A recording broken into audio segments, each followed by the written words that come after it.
Sir, Siachen war memorial पे माननीय कवि श्री माखनलाल चतुर्वेदी जी की एक कविता है जो कहती है, मुझे तोड़ लेना वनमाली, उस पद पर देना तुम फेंक, मातृभूमि पर शीश चढ़ाने, जिस पद पर जावे वीर अनेक। इन्हीं शब्दों को याद कर सियाचिन में हमारे जवान हों या शहीद कारगिल के सुरक्षा के समय पे हों या ऑपरेशन सिंदूर को लेकर हों या ऑपरेशन महादेव जो हुआ है, उन सबको याद कर नमन कर मैं उनकी शौर्य गाथा में उम्मीद करती हूं हमारा देश सदैव गाएगा। साथ ही साथ मैं उन सारे परिवारजनों को श्रद्धांजलि व्यक्त करना चाहूंगी जिनकी जाने वो पहलगाम में गई, आतंकी हमले में गई, पाकिस्तान स्पॉन्सर्ड आतंकी हमले में गई, और वो अभी भी उम्मीद कर रहे हैं कि हर तरीके से ऑपरेशन सिंदूर, जो कल खुद प्रधानमंत्री जी ने कहा कि ऑपरेशन सिंदूर अभी भी जारी है, उस ऑपरेशन सिंदूर के तहत उनको हर पैमाने पे न्याय मिलेगा और नापाक हरकतें जो पाकिस्तान से होती हैं उसको खत्म करने का काम हमारी वीर सेना करेगी।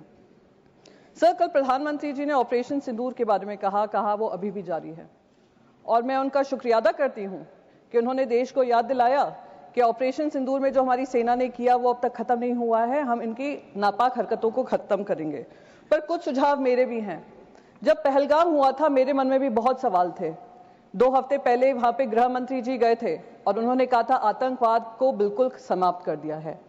2019 में जब 370 धारा हटी थी, कौन भूल सकता है गृह मंत्री के वो शब्द जहां उन्होंने कहा था पीओके के लिए हम जान भी दे देंगे।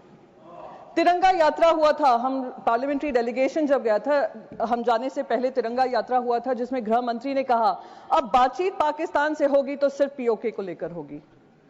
तो जब ऑपरेशन सिंदूर जारी था और अचानक से उस पर फुल स्टॉप लगा, मन में सवाल तब भी था कि क्या हुआ जिस वजह से हमें ये सीज फायर करना पड़ा, क्योंकि हम सिर्फ पीओके की बात करना चाह रहे थे।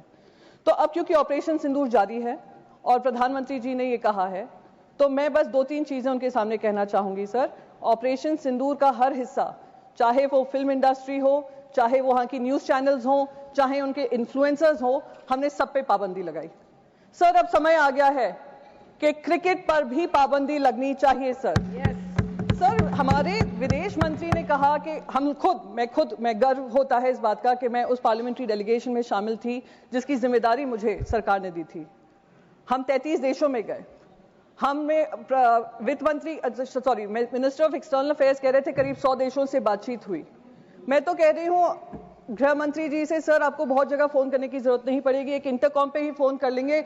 आईसीसी के चेयरमैन को अगर आप कह देंगे कि ये इंडिया पाकिस्तान मैच नहीं हो सकता तो नहीं होगा, ये हमारे ऑपरेशन सिंदूर की कामयाबी होगी। सर, हम जो 26 महिलाएं जो विधवा हुई वो उनके मुंह, हम उनके मुंह पे जाकर कहेंगे कि हमें वो इंडिया पाकिस्तान मैच खेलना है, हम पैसा कमाना चाहते हैं, पैसे के ऊपर आपका परिवार नहीं है। तो मैं बस यही रिक्वेस्ट करूंगी, एक ऑपरेशन सिंदूर वो होना चाहिए। सर, ऑपरेशन सिंदूर में हमने पाकिस्तान को तो मुंह तोड़ जवाब दिया और उसका गर्व है, हम सबको गर्व है, विपक्ष को भी गर्व है क्योंकि विपक्ष आपके साथ खड़ा रहा। जिन लोगों को एंटी नेशनल कहा गया था 2014 से, उन्हीं ने देश का तिरंगा सबसे ऊपर लहराया विदेशों में जाकर। मेरे को उसका गर्व महसूस होता है। सर, पर जो हमारे यहां पर पहलगाम को लेकर इंटेलिजेंस फेलियर हुआ, उसकी जवाबदेही किसी ने ली? सर, क्या हमारे इंटेलिजेंस चीफ का इस्तीफा मांगा गया? जी सर, मैं खत्म ही कर दूंगी, मैं ज्यादा समय नहीं लूंगी। सर, बस 20 सेकेंड में खत्म कर दूं। सर, उस इंपॉर्टेंट मिशन का हिस्सा थी। इंटेलिजेंस फेलियर जो हुआ उसके तहत किसी ने भी इसकी जिम्मेदारी लेते हुए इस्तीफा लिया? इस्तीफा होने चाहिए सर। तब तक ये ऑपरेशन सिंदूर कंप्लीट नहीं होगा जब तक आउटसाइड वर्ल्ड को तो हमने पाकिस्तान को 2 टूक जवाब देकर अकाउंटेबिलिटी तय की, जब तक इंटरनल अकाउंटेबिलिटी हम तय नहीं करेंगे। 20 सेकंड हो गए। जय Hind, thank you very much.